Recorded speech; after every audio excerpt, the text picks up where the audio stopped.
Scotland is a small country with a giant presence in the global whiskey industry. It has roughly 90 distilleries, more than any other whiskey-producing country on Earth. And whiskey is Scotland's largest export, grossing almost $6 billion per year. It was global interest in Scotland's single malt scotches in the 1980s and 1990s that revived a whiskey category that had been in decline for decades. Scotland's single malt scotches are some of the most expensive, sought-after whiskies in the world.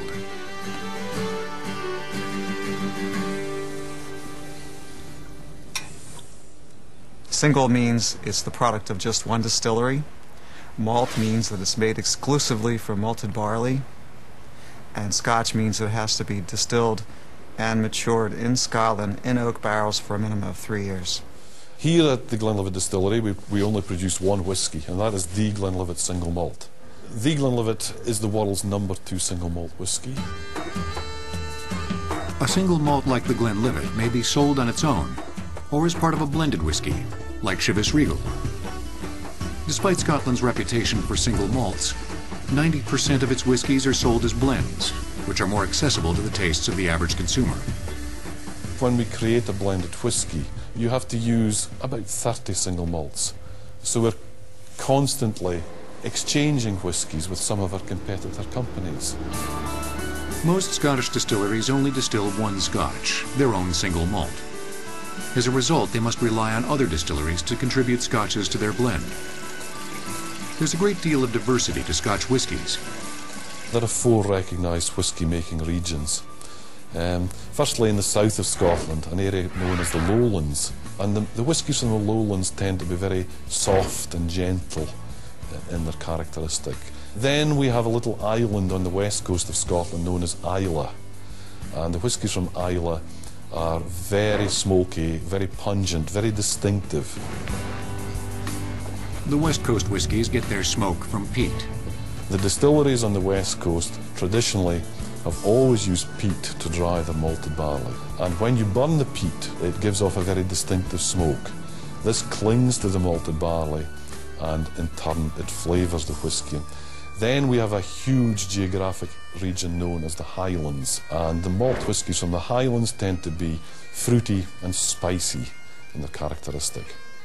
Here in Speyside, the greatest of all of the 4 whisky-making regions, the whiskies from Speyside tend to be sweet and floral and fruity in their characteristics. Hundreds of years ago, the Speyside region was known as a haven for illegal distillers.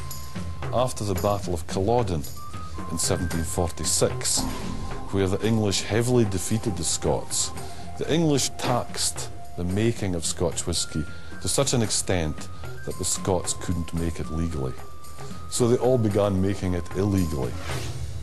They used portable stills like this one that could be moved if soldiers showed up. This is the size of still that you'd have saw the illegal distillers using. It would have been filled with that mixture of sweet liquids, the wort, that they used as the first stage of the process. It would have been boiled up inside here, and then you'd have watched the vapours coming over here. As it goes down through the coil and the cold water, it's going to condense back into a liquid again before appearing out the funnel at the end.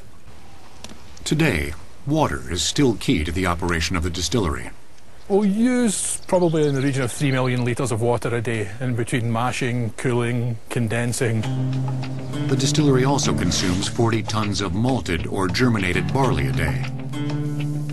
Glenlivet is made from 100% barley. And this is the mash tun, and this is where we start to extract the sugars and the starches that we're going to make into alcohol. And the way we do that is we fill 12 tons of grist into this vessel. Hot water extracts the sugars, and then this liquid, the wort, is pumped into the fermenters. Into each of these, 60,000 litres of liquid will come through from the mash tun, and then we'll add 215 kilos of yeast, and that creates a 100% natural process. So this is where we create the alcohol. After 2 days, the 8.5% beer is ready for double distillation. That's very similar to Jameson's triple distillation process. Surprisingly, the entire distillery is monitored by only 2 people and banks of computers. Though computers have a large hand in making it, the Glenlivet has a sensual appeal. wonderfully soft, wonderfully rounded and rich on the nose. And it just is beautiful. It just goes down so gently, warming all the way. On a cold morning here at Glenlivet Distillery, this is central heating, as it should be. Single malt scotches are the world's most expensive whiskies. Glenlivets range from their 12-year-old, which costs $35, to the Glenlivet 25-year-old, which will set you back $350, to the Glenlivet Cellar Collection 1964 limited edition, with only 1,824 bottles produced, which goes for a tidy $2,000 a bottle. And Scotch prices for rare bottles just go up from there. One of the world's most expensive bottles of whiskey, a 1926 Macallan Scotch, was purchased for $75,000 in Seoul, South Korea. How does a bottle of Scotch command this kind of price tag? Rarity, number one, is remarkably important. Are you drinking, in fact, a piece of history? Two is the historical significance. If we're going to drink that old, did this define a category or did it not?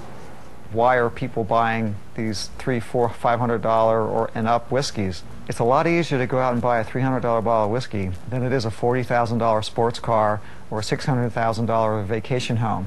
You know, it's an affordable luxury. It's a beautiful thing. Though Scotch whiskey distillers historically had their struggles with the law, in this country just north of the United States, distillers flourished because of a law: prohibition. Scotland produces over 750 million litres of whiskey each year. That's more than 3 bottles of Scotch for every man, woman, and child in the United States. Whiskey will return.